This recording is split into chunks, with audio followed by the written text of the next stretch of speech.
All right, breaking news, breaking news, breaking news. What up, guys? Crypto Jasper here. This isn't a crypto video, but I felt like it was worth noting. Um, Olivia Newton-John, acclaimed singer and Grease and Xanadu star, dies at 73. Olivia Newton-John, Grease. She was Sandra D in Grease. And yeah, man. I mean, if you grew up in the '90s or '80s or '70s, you'll know this probably is part of your childhood at some point. I felt like I grew up in the '90s, so so it was like uh, you know what I mean? It was a hit back then for sure. But yeah, let's get into this article on the LA Times by D. Zurilla. Olivia Newton-John, the beloved, and these are not my words; these are Christine's. Just letting you know, and then I'll give you my what I any thoughts and updates I have. Olivia Newton-John, the beloved singer and actor known for her 1970s, 1980s hits and the movie Grease, died at her ranch in Southern California today. At the age of 73, a cause of death hasn't been announced, but she was diagnosed with breast cancer in 1992 and underwent years of treatment. The cancer returned in 2017. Olivia has been a symbol of triumphs and hope for over 30 years, sharing her journey with breast cancer. Her husband, John Easterling, wrote Monday on the singer's official Facebook page. Excuse me. To announce her death, her healing inspiration and pioneering experience with plant medicine continues with the Olivia Newton-John Foundation Fund, dedicated to researching plant medicine and cancer. Easterling said that she was surrounded by family and friends when she died. Born in Britain in 1948, the youngest of three children, Newton John moved to Australia when she was 5 and started singing at 12. She won a singing contest in 1964 that had a ticket to London as a prize. There she cut her first single and became a fixture on the music scene. She made her first record, If Not For You, which put a song on the top 25 in the United States after it came out in 1971. Then Newton John found herself in Los Angeles. She broke onto the U.S. country music scene in the early 1970s, winning the Academy of the Country Music Honor for New Female Vocalist in 1973.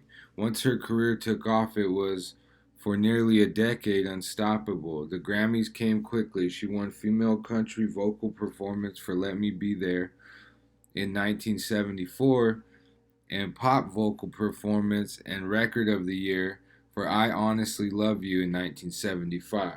The later hit the latter hit number 1 on Billboard's Hot 100 that year.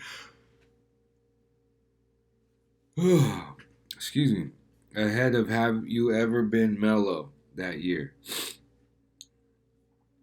She garnered the Country Music Association Female Vocalist of the Year award in 1974, beating Dolly Parton and Loretta.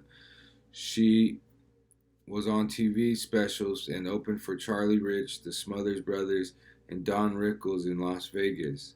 Then headlined her own two of her albums that hit number 1 on the Billboard 200, and Newton John was beautiful, remarkably so, still despite her success and her rabid fan base. Many critics took shots at her singing, saying she had no range and was just another pretty voice. Olivia Newton-John is often accused of having a very unsubstantial voice and only one asset, beauty. Dennis Hunt wrote in 1976 Los Angeles Times review of her show at the Greek Theater. Then he went against the norm. It is easy to form this opinion from listening to her records, but it is not possible to cling to it after seeing her in concert.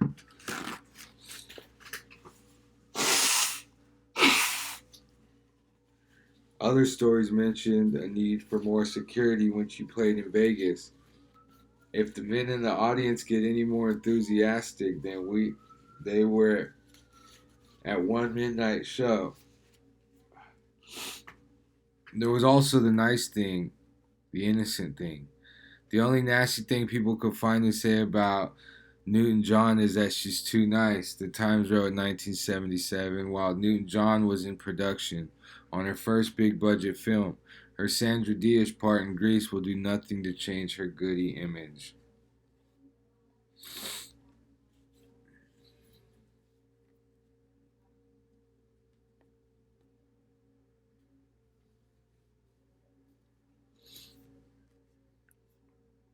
I was just thinking about this song, the Sandra Diaz. Look at me. What are the like? It was all about her being innocent. That's so terrible. They're making fun of her for being Sandra D. It's a classic movie, man. Grease is a good one. Check out Grease. Look, the Grease soundtrack sold more than 14 million copies in the U.S. alone. Years later, Newton John would settle a lawsuit with Universal Music Group over unpaid royalties, and the couple's sing-along duet, "You're the One That I Want," hit number one too. "Hopelessly Devoted to You" was nominated for 1979 Oscar and spent time in the top five with the Travolta duet "Summer Nights." Lil Rob, remember Lil Rob had a song called "Summer Nights." Shout out Lil Rob wherever he's at.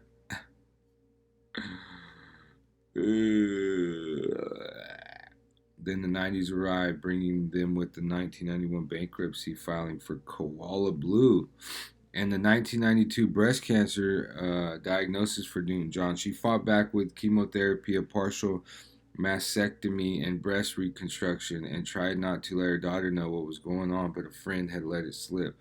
Wow, man. So, yeah, LA Times reports, Christie reports, a staff writer by way of Los Angeles Times at New York, Olivia Newton-John, acclaimed singer in Grease and Xanadu star, died. So, thank you. She was dope. She was awesome. She was a great person, probably. And yeah, Olivia Newton-John, man. Rest in power. Thanks for watching, guys. Peace.